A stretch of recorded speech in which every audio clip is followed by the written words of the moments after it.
Yıllardan bir yıllarında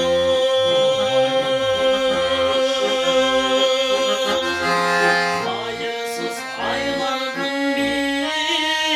aylarında hayladı alıp gitti çarştırdı çirçeğin çarşlarına baylarında hayladı alıp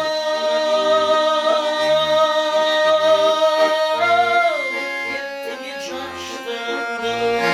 çirçeğin çarşlarına baylarında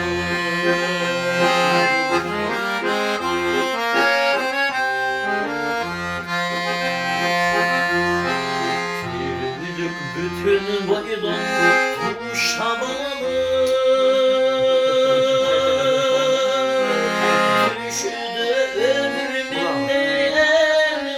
uşamalı uzun dönedesindir unutalmalı uçup bastım gittim pusamalı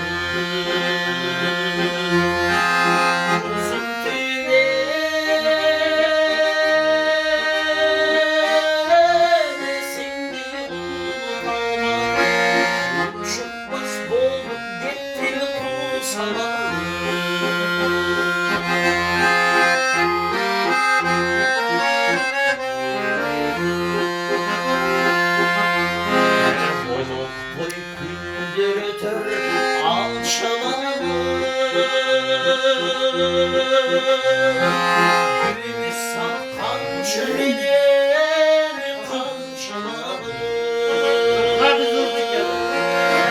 Taşlar tegrimin parasına bir günü kaldım gelip kayçaladı Taşlar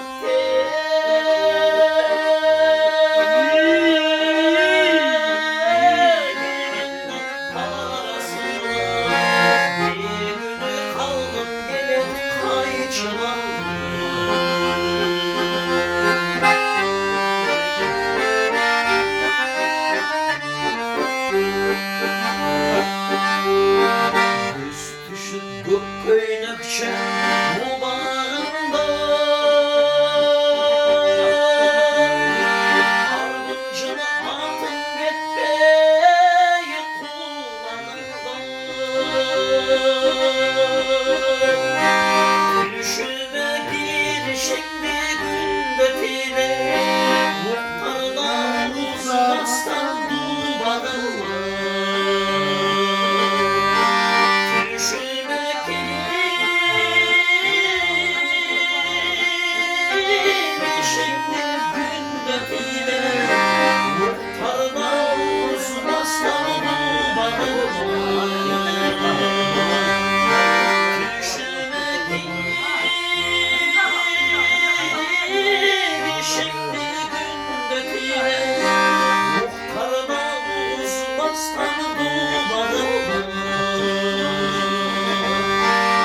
Yatarda